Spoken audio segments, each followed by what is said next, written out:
Welcome to the 16th video of the series on Aristotle. In this video, I will be talking about part 21 and part 22 of the book Poetics by Aristotle. So, part 21 of Poetics tells about the poetic use of words. That is mainly metaphors. Aristotle will be talking about metaphors in this session, and he divides noun into simple and double. That's simple means made up of non-significant parts, and double type of double nouns are made either of significant and non-significant or of two significant parts. So this is a term that he uses very commonly, and the section that talked about parts of speech in general, we came across this reference as well. In the former session on grammar, where we talked about 8 categories as per Aristotelian concept or Aristotelian view, or as a grammar that existed during his time, we came across these terms. But casually we have to see the use of metaphors when he emphasizes the importance that is to be given in the proper use of metaphors in the diction or the composition, dramatic composition as a whole. So he tells whatever the structure, the noun must always be, he gives 8 number of listing, he makes a list of 8 categories. That noun must always be the ordinary word for the thing, first one. Second one, a strange word. Third one, a metaphor. Fourth one, an ornamental word. Fifth one, a coined word. Sixth, a word lengthened out. Seventh, curtailed one. And eighth is the altered in form. So these are the way in which a noun or a word in general, if you do not want to be confused, the word, the kind of the ways in which a word can be used in ordinary sense, the ordinary word that is in general use in a country, and strange word in use elsewhere in another country. That is what you mean by strange word, that we do not know, but the word is existing in elsewhere in another country. So we are not so aware of its existence maybe, or we are not somewhat familiar with using it. That's all. And metaphors, he tells, consists of giving the thing a name that belongs to something else. So in the normal sense of the term itself, we know metaphor can bring a sense of an unfamiliar connotation, a sense for a sense in a reference that brings a kind of different sense for a reference. And here transference being either from genus to species, that from species to genus, from species to species, or on grounds of analogy. So these are really somewhere these are like practical advices. To all these come under some practical advices to the writers of tragedy, the playwrights in general, so that we may not be able to grasp all these all these sessions or the chapters, because we are not approaching it practically. We just want to know the rules that Aristotle wanted to emphasize on, and that's why the last sessions actually we feel like attending a practical class on or linguistic class.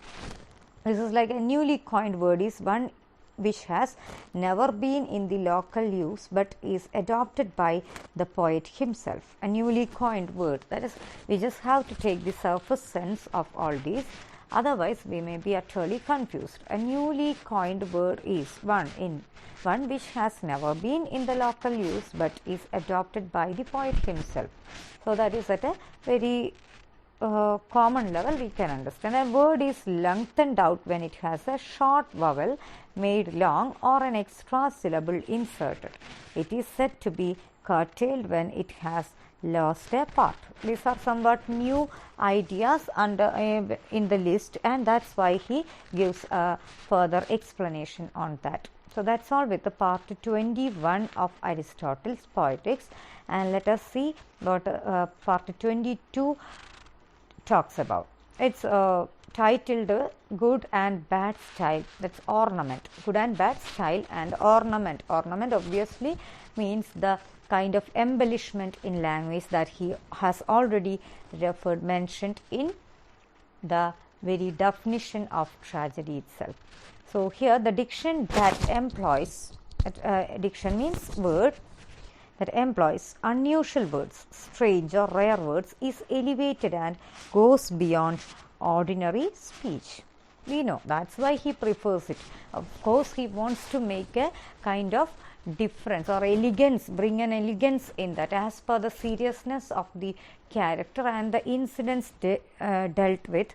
He wants to bring an embellishment in language, or an embellished language he prefers.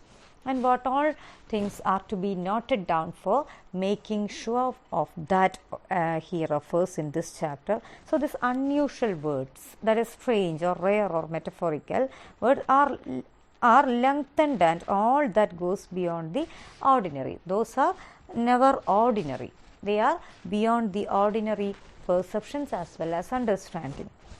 So it takes our effort to grasp it. Only it is, of course, it is not some of an ordinary touch. And yet a single wholly composed altogether in this sort of language is either a riddle or a jargon. So yet a single wholly composed altogether in this sort. If you just make this kind of embellishment in unlikely situations, this is just a riddle or a jargon, which will not be helpful in any artistic forms. And it is necessary to make use of these elements in some way, for the borrowed word and the metaphor and the ornamental word and other kinds of elaborated diction will cause a composition not to seem common and abject. Ordinary language will produce clarity. So he admits that ordinary language will produce clarity. So obvious, does it mean that every time a tragedy should follow only ordinary language, as the romantic critics noted it down? No. He means this is about good and bad style. We should go back to the title. So of course the conclusion at least will talk about the proper use of these complicated words if needed, the embellished words, embellished diction if needed, only whenever and wherever it is necessary. That is the idea he would like to communicate. Otherwise, to use all these embellishments in our daily life conversations will add nothing but awkwardness. So that he doesn't prefer or he doesn't promote. But he, of course, whenever he talks about the language, style, structure, or any other features, added features, super added features, he means, or he places all these in the context of tragedy, especially in these chapters, because these are some practical advices to the writers, the playwrights in general. So of course this idea comes next, the moderation. Now, this moderation should be practiced in all the parts of poetical composition. That's it. Poetical composition, we can take that to be different forms of art in general, artistic compositions in general. So here moderation, we know what we mean by the term moderation. That is a kind of balanced usage, balanced dealing with these formal structures or formal features. Then how different the proper use of them is by inserting the new words in the usual forms in the verses of an epic poem, and when the common words are substituted for the borrowed words, metaphors, and other kinds of ornament. He gives a lot of examples in that section. That is, at times this is really needed, that is to place or replace the common words with some new words or unusual forms. That's why he lists out the possibilities already. He has listed out the different kinds of different varieties of these linguistic structures available.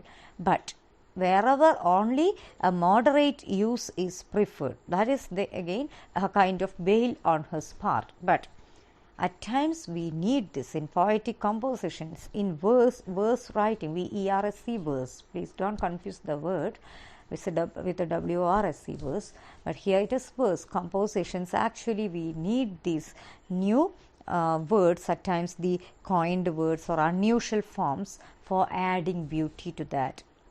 So just let me take only one example that he refers to. He gives the example, the sentence within quotes, a cancer eats the flesh of my foot.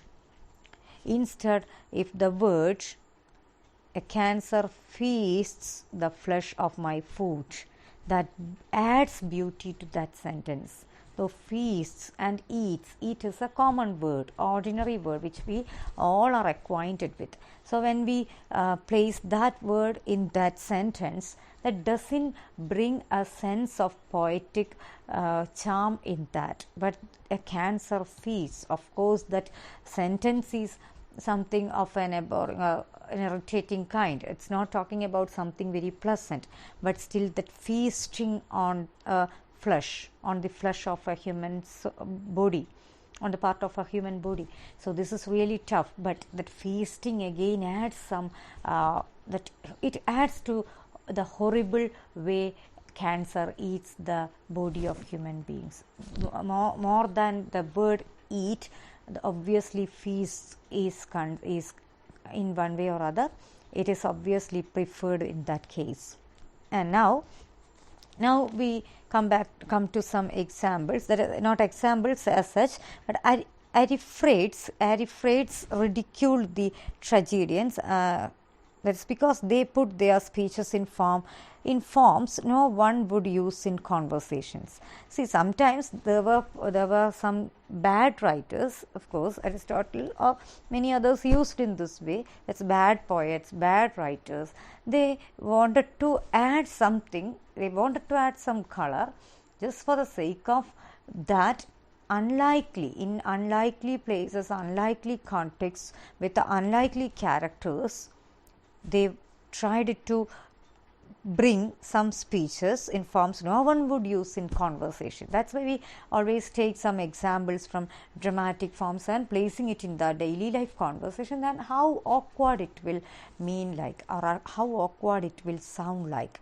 So we can understand even when we take some exam from conversations, from certain conversations or from some film characters. Just think about that, taking the same dialogues and using it in a very daily life, homely situations, then it will not be fitting enough. So that's why Aristotle prefers a very moderate use of all these linguistic luxuries. Actually, only when necessary it should be used. And it is a great thing to use properly each of these devices, both compound words and borrowed words, but much and most important is having a command over metaphors. So that again is another thing. Metaphor, to analyze, to decipher, to get the full meaning of a metaphor itself means a lot on the part of a reader. So just think about a writing which stuffs metaphors in unlikely places, and it uses a literary work which is completely overwhelmed with the metaphors in here and there. Then the reading process, the grasping process, the understanding, everything will be at stake. That's why he tells, or he prefers the writers should have command over these metaphors or whatever language features available to them. Its use is a sign of genius, of course. That is a sign of genius. For to make use of metaphors well is to have an eye for resemblances. That is it. To make use of it is, of course, genius, but to make use of metaphors well is to, that is it. Again, a person who is aware that yes, this is a metaphor if I place it in this context, or this is how I can use a metaphor here. The basic knowledge itself is a sign of genius, but to make it used in a well in a context which is well fitting, that is to have, that is equal to have an eye for resemblances. That's why does Aristotle tell so, to have an eye on resemblances? That means some people easily identify the resemblances between two faces, especially identical twins and all, or at least if they are so identical, the very keen observations only can distinguish them. So certain people are there who can bring the observations without having any difficulty. Some people are there who find it very difficult to identify the identical twins and all. So this is about the skill in distinguishing between, or sometimes we have the questions at puzzle sessions and all, identify the differences. So this is the way, so that means that needs that much concentration, power of observation and all. That's why he tells to make use of metaphors in a well, in a proper manner means a lot. Then he tells of the various words that compound and dithyrambs are the most suitable for, that is rare and strange are words are for heroic poetry, and dithyrambs, actually compound words are for dithyrambic poetry.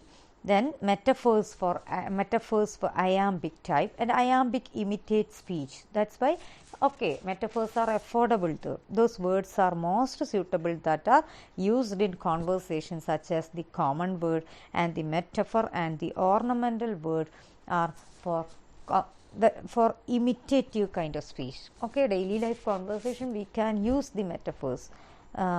Common words are also more suitable. See, the categorization has already been done, and from that he takes whichever forms, poetic or dramatic forms, are those terms and the preferable structures in which we can make use of them, or we can make use of them in a proper way. Certain poetic kinds of course prefers common words, some prefer metaphors, some prefer compound words.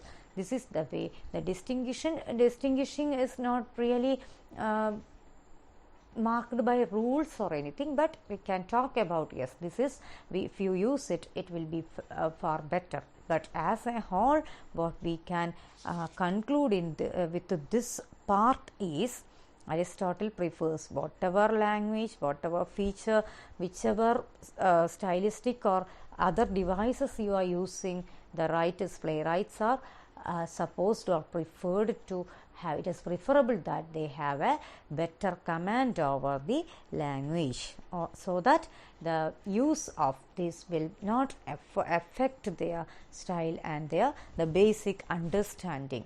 Because this is not about adding unlikely difficulty to bring complexity in the whole structure or narrative form, but to bring only all these whenever it is necessary. So that's all with the part 22 of Aristotle Poetics. So I conclude that session, the video number 16 of that series. Thank you.